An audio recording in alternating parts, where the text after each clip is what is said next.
Pulse flashback as mass shooting at Oslo LGBTQ nightclub cancels Pride.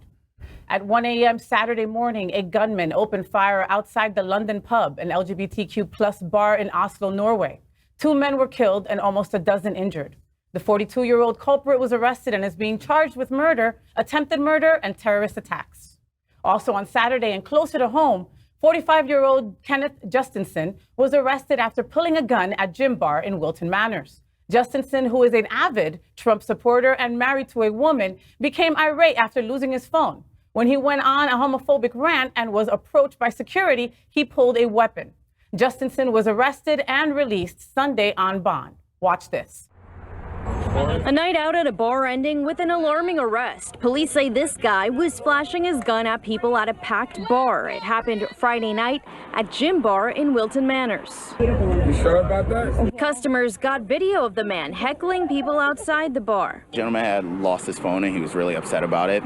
And he started making threats that if he found the person with his phone, he was going to put a bullet in the back of his head. Police saying Kenneth Justesen was belligerent, talking to people about his lost cell phone, eventually getting into an argument and then pulling his gun out, scaring people outside. Anthony Robinson was recording. He started calling him out his name, you fat, you this, you B, this, with all these names. And the guy stood up in defense of being called names, and then that's when the guy with the gun pulled out the gun and held it back, and the other guy just pulled himself back. He said hit me, he was holding, Yeah. he was holding your Glock on his right side. He unholstered it. Cameras again rolling as police got there and cuffed Justesen, taking him to jail. They say they found the gun on him once they searched. Oh, he got one, whoa. Wow. Though people were shaken up, thankfully, everyone okay. Yeah, but he threatened me with it. It's horrible. Well, our safe spaces are once again under attack, and I've said this before, we have to be vigilant.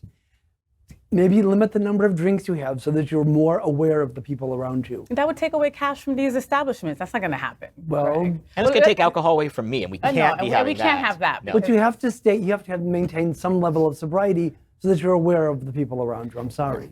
Well, let's talk about Norway. It was crazy too that happened over the weekend, and they have really good restricted gun rules there. A couple of years ago, a gunman had killed over 70 people there, and immediately they changed all gun reform when it came to acquiring guns. Now, this gentleman had issues, he had mental issues, and he was still able to acquire 2 guns. And make this happen on Saturday evening. The consequences beyond the deaths and the number that were injured are very significant on the LGBTQ community in Norway, because the next day is the Pride event, and the Pride parade, and it is completely canceled. And it has ramifications on America, because when you see an LGBT bar event with gun present, and a shooting and people die, it has PTSD. You said today is National PTSD Day. I am one of the many people that have PTSD over a situation like this because of Pulse, obviously. But this story at Gym Bar is equally disturbing, because what it is saying is mental illness is something that we have to continue to address. But the vast majority of gun violence is not mental instability. And we have to be in a situation where if you see something, you say something. It's a very critical issue now. In my comments about Clarence Thomas starting on Friday, and much of the conversation about this over the weekend, I had many people bully and shame me and say comments like, are you clutching your pearls too tightly? This is not an issue that we can be too careful on. At all. We can't. To the thing at Gym Bar, this is what the gun nuts want. And take away the fact that maybe he was anti-gay or something like that. They, with their open carry, without a permit, without the view from 30,000 feet is now any idiot who loses their cell phone at Applebee's will be able to already have their guns. So see something, say something doesn't mean anything because everybody can have their guns out for everyone to see. And then, oh my God, there's supposed to be 11 mozzarella sticks in this and there's only 10. Now, no, I'm being serious. Somebody's pulling out their gun. Sure. As to the events in Norway, this is going to remain on their headlines, in the top of their news for weeks. And you know why? Because there's not going to be another mass shooting to come along and knock it off the pages. These are rare everywhere but here. You know, as somebody who runs an LGBTQ community center, the reality is if we are trying to create safe and affirming spaces in this time when they're being taken away from us and when people have access to guns, as we were talking about, it is our responsibilities, be it at the head of centers, the business owners who have these bars or local stores, to make sure that they're putting policies and practices in place to ensure that while anything can happen, they're doing whatever it takes to make sure it doesn't happen on their dime in their space. Like what, like metal detectors now at every bar that we go to? Perhaps metal detectors, pat downs, clubs have been doing it in other areas as well. But when you're talking the hood, yeah. But girl, the hood is becoming Wilton Manors. The hood has become our home now. You know, we're under attack. And well, those metal detectors are going to make for some awful, uncomfortable searches when they're searching for the people with the Prince Alberts. Take your piercings out before you go out. You like that? Besides the joke, I love the joke. The one other thing that I think is really critical here that we would be remiss if we don't at least make the observation too.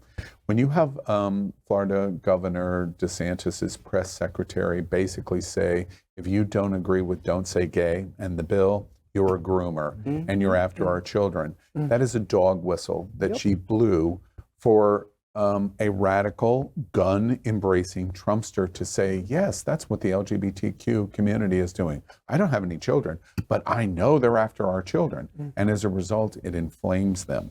That's what happened at January 6th. That's what happened at Coeur d'Alene, Idaho. That's what happened at the library for the Drag Queen Story Hour in California. Mark my words, the trend here of them marginalizing to win an election and raise money is going to get people killed because there is a radical percentage of people that believe QAnon, that listen to Fox News 20 hours a day and Tucker and Sean and Laura, and they believe it. And when they start to believe it, then they're going to act radically because they think, like January 6th, I'm saving America. Doing it for the greater good. When they were actually participating in one of the greatest frauds in history of a president that would not relinquish power, who made $300 million on the big lie to supplement an attempted coup. And there's millions of people that broadly believe it, but there's several thousand that radically believe it. And that's what's going to happen in bars and other locations if we don't find a way to take the air out of this balloon. It's going to be terrible. Claps on that because you're absolutely right. LGBTQ plus news is vital for our community and for the broader world as a whole. We have enough enemies at Fox News. Tucker, Sean, and Laura are loud. We need passionate allies. Happening Out television network, Queer News Tonight, and It's Happening Out are literally out of the closet and into the headlines. Our community needs your support. Like this broadcast and subscribe now to ensure the growth of the entire LGBTQ plus community.